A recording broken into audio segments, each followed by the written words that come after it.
ನಾವು ಮಾಡಿದ ಒಂದು ಸಣ್ಣ ತಪ್ಪಿಂದ ಫ್ಲಿಪ್ಕಾರ್ಟ್ ಅಲ್ಲಿ ನಮ್ದೊಂದು ಪ್ರಾಡಕ್ಟ್ ಅನ್ನ ಬ್ಲಾಕ್ ಮಾಡಿದ್ದಾರೆ. Welcome to Achyutam startup stories. ಇಷ್ಟು ಕೂಡ ಇವತ್ತು ಬಂದಿರುವಂತ ಆರ್ಡರ್.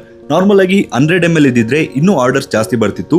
ಆದ್ರೆ ಈಗ 250 ml ಮತ್ತೆ 500 ml ಮಾತ್ರ ಆರ್ಡರ್ಸ್ ಬಂದಿರೋದು. 100 ml ಅನ್ನ ಯಾಕಪ್ಪ ಬ್ಲಾಕ್ ಮಾಡಿದ್ದಾರೆ ಅಂದ್ರೆ ಫ್ಲಿಪ್ಕಾರ್ಟ್ ಅಥವಾ ಅಮೆಝಾನ್ ಅಲ್ಲಿ ಅವ್ರು ಹೇಳಿದ ಟೈಮ್ಗೆ ಕರೆಕ್ಟ್ ಆಗಿ ಡಿಸ್ಪ್ಯಾಚ್ ಅನ್ನ ಮಾಡಬೇಕು. ಅಂದ್ರೆ ಪ್ಯಾಕ್ ಮಾಡ್ಬಿಟ್ಟು ಪಿಕಪ್ ಅವರು ಬಂದಾಗ ಅವ್ರಿಗೆ ಕೊಡ್ಬೇಕಾಗುತ್ತೆ. ಒಂದು ವೇಳೆ ಕರೆಕ್ಟ್ ಟೈಮ್ಗೆ ಅವ್ರಿಗೆ ಕೊಟ್ಟಿಲ್ಲ ಅಂದ್ರೆ ಪ್ರಾಡಕ್ಟ್ ಅನ್ನೋದು ಬ್ಲಾಕ್ ಆಗುವಂತ ಚಾನ್ಸಸ್ ಜಾಸ್ತಿ ಇರುತ್ತೆ. ಮತ್ತೆ ತುಂಬಾ ಜನ ಹೇಳ್ತಿರುವಂತದ್ದು ಫ್ಲಿಪ್ಕಾರ್ಟ್ ಅಲ್ಲಿ ಸಿಗೋದು ನಿಮ್ದೇನ ಒರಿಜಿನಲ್ ಪ್ರಾಡಕ್ಟ್ ಅಂತ.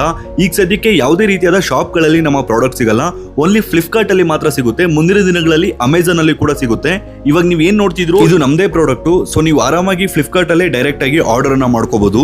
ಮತ್ತೆ ತುಂಬಾ ಜನ ಯುವಕರು ಫ್ಲಿಪ್ಕಾರ್ಟ್ ಅಥವಾ ಅಮೆಝಾನ್ ಅಲ್ಲಿ ಬಿಸ್ನೆಸ್ ಅನ್ನ ಮಾಡಬೇಕು, ಇಂಡಿಯಾ ಮಾರ್ಟ್ ಅಥವಾ ಉಡಾನ್ ಆಪ್ ಅಲ್ಲಿ ಪ್ರಾಡಕ್ಟ್ಸ್ ಅನ್ನ ತಗೊಂಡು ಇಲ್ಲಿ ಆನ್ಲೈನ್ ಅಲ್ಲಿ ಸೇಲ್ ಮಾಡ್ಬೇಕು ಅನ್ಕೊಳ್ತಾರೆ. ಆದ್ರೆ ಒಂದು ಗಮನದಲ್ಲಿ ಇಟ್ಕೊಳ್ಳಿ, ನೀವು 300 ರೂಪಾಯಿ ಪ್ರಾಡಕ್ಟ್ ತಗೊಂಡ್ಬಂದು ಫ್ಲಿಪ್ಕಾರ್ಟ್ ಅಥವಾ ಅಮೆಝಾನ್ ಅಲ್ಲಿ 1000 ರೂಪಾಯಿಗೆ ಸೇಲ್ ಮಾಡಿದ್ರು ಕೂಡ ನಿಮಗೆ ಎಲ್ಲ ಹೋಗಿ ಲಾಸ್ಟ್ಗೆ ಲಾಭ ಸಿಗುವಂಥದ್ದು 100 ರೂಪಾಯಿ ಅಥವಾ 200 ರೂಪಾಯಿ. ಅದು ಹೇಗೆ ಅಂತ ತಿಳಿಸ್ಬೇಕು ಅಂದ್ರೆ ಕಮೆಂಟ್ ಮಾಡಿ, ನಾನು ಮುಂದಿನ ವಿಡಿಯೋದಲ್ಲಿ ಅದನ್ನು ಎಕ್ಸ್ಪ್ಲೈನ್ ಮಾಡ್ತೀನಿ.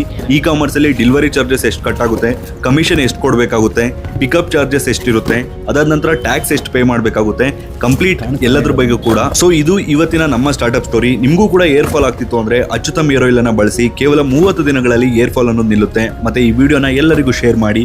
ಇದೇ ರೀತಿಯಾದ ನಮ್ಮ ಸ್ಟಾರ್ಟ್ಅಪ್ ಸ್ಟೋರೀಸ್ಗಾಗಿ ನಮ್ಮ ಪೇಜ್ ಅನ್ನ ಫಾಲೋ ಮಾಡಿ.